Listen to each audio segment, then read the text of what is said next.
ایک قدیم شہر، ایک پیغمبر اور ایک آزمائش۔ آئیے ایک ایسی کہانی میں گہرائی سے اترتے ہیں جو پتھروں میں کھدی ہوئی ہے اور جس کی گونج آج بھی سنائی دیتی ہے۔ ذرا تصور کیجئے، آج کے سعودی عرب کے صحراؤں میں ایک پورا شہر خاموشی سے کھڑا ہے۔ 131 یادگاری مقبرے ہیں جو سیدھے ریت کے پتھر کی چٹانوں کو کاٹ کر بنائے گئے ہیں۔ یہ جگہیں جو ہزاروں سال سے خاموش ہیں، ایک بہت بڑی تہذیب کی داستان سناتی ہیں۔ تو سوال یہ اٹھتا ہے کہ آخر یہ کون لوگ تھے جن کے پاس اتنا کمال کا ہنر تھا، اور اتنی شان و شوکت کے باوجود ان کا انجام کیا ہوا؟ چلیے اس راز سے پردہ اٹھاتے ہیں۔ دیکھیے، اس جگہ کو آج ہم الحجر یا مدائن صالح کے نام سے جانتے ہیں، لیکن پرانے زمانے میں اس کا نام ہجرا تھا، اور یہ صرف کوئی عام شہر نہیں تھا بلکہ ایک پوری تہذیب کا مرکز تھا۔ بلکہ اس جگہ کا جو عربی نام ہے نا، مدائن صالح، وہی پوری کہانی بتا دیتا ہے۔ اس کا مطلب ہے صالح کے شہر۔ تو یہ نام سیدھا ہمیں اس کہانی کے مرکزی کردار یعنی پیغمبر صالح علیہ السلام سے جوڑتا ہے۔ قرآن ہمیں بتاتا ہے کہ اس علاقے کے جو قدیم باشندے تھے وہ قوم سمود تھے، اور یہ لوگ، ان کی مہارت کا کوئی مقابلہ نہیں تھا، خاص کر فن تعمیر اور پتھروں کو تراشنے میں۔ قرآن میں اس کا ذکر کچھ یوں ہے کہ وہ میدانوں میں محلات بناتے اور پہاڑوں کو تراش کر گھر بناتے تھے۔ سوچنے کی بات ہے، یہ صرف گھر نہیں تھے، یہ ان کی طاقت، ان کی دولت اور ہاں، ان کے تکبر کا اظہار تھا، جو آج بھی ان پتھروں میں قید نظر آتا ہے۔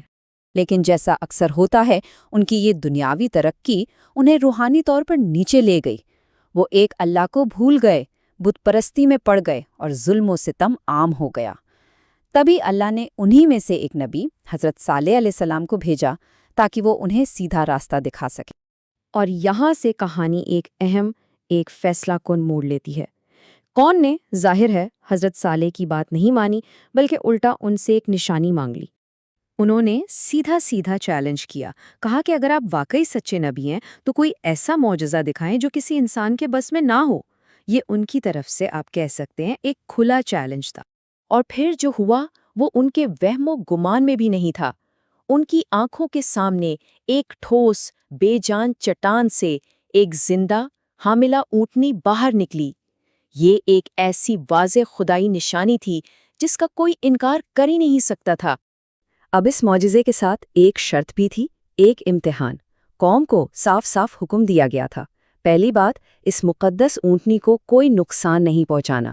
دوسری، پانی باری باری استعمال ہوگا، ایک دن اونٹنی پیے گی اور ایک دن پوری قوم۔ لیکن افسوس، اتنی بڑی نشانی دیکھنے کے باوجود قوم سمود اپنی سرکشی پر قائم رہی، اور اس امتحان میں وہ بری طرح ناکام ہوئی۔ انہوں نے نہ صرف اللہ کی حکم کی نافرمانی کی، بلکہ اس کی بھیجی ہوئی مقدس نشانی کو بے دردی سے قتل کر دیا۔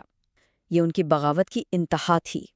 اس خوفناک جرم کے بعد حضرت صالح نے انہیں خبردار کیا کہ اب تمہارے پاس صرف 3 دن ہیں، بس 3 دن کی مہلت، اس کے بعد اللہ کا عذاب آئے گا۔ اور بالکل ویسا ہی ہوا۔ ٹھیک 3 دن بعد ایک ایسی ہیبت ناک چیخ اور زلزلے نے اس پوری قوم کو تہس نہس کر دیا۔ ان کے وہ شاندار پہاڑوں میں تراشے ہوئے گھر انہی کی قبریں بن گئے۔ سوائے حضرت صالح اور جو ان پر ایمان لائے تھے، کوئی نہیں بچا۔ قوم سمود کی تباہی کے بعد یہ جگہ ویران تو ہو گئی، لیکن اس کی کہانی یہاں ختم نہیں ہوئی، بلکہ اس عذاب کی یاد ان پتھروں میں ہمیشہ کے لیے نقش ہو گئی، چاہے پھر بعد میں یہاں جو بھی آ کر بسا ہو۔ اور یہ ایک بہت ہی دلچسپ بات ہے۔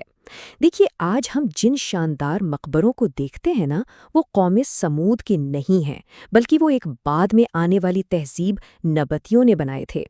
سمود کی تباہی کے صدیوں بعد اس جگہ نے اور بھی کئی سلطنتوں کا عروج و زوال دیکھا، یہاں تک کہ 2008 میں اسے عالمی ثقافتی ورثہ قرار دے دیا گیا۔ اور یہیں اس جگہ کی سب سے بڑی پہیلی چھپی ہے۔ سوچئے، ایک طرف یہ ایک ایسی جگہ ہے جسے ملعون سمجھا جاتا ہے، اللہ کے عذاب کی ایک عبرتناک نشانی، اور دوسری طرف آج یہ ایک یونیسکو عالمی ثقافتی وراثت ہے جہاں انسانی فنکاری کا جشن منایا جاتا ہے۔ یہ دو بالکل مختلف، مخالف نظریات ایک ہی جگہ پر کیسے موجود ہو سکتے ہیں؟ تو آخر میں یہ سوال رہ جاتا ہے، جب ہم ان خاموش مقبروں کو دیکھتے ہیں تو ہمیں ان میں کیا نظر آتا ہے؟ انسانی ہنرمندی کا ایک شاہکار، یا پھر تکبر اور نافرمانی کے انجام کی ایک ہمیشہ رہنے والی یاد دہانی؟ شاید اس کا جواب دونوں میں ہی چھپا ہے۔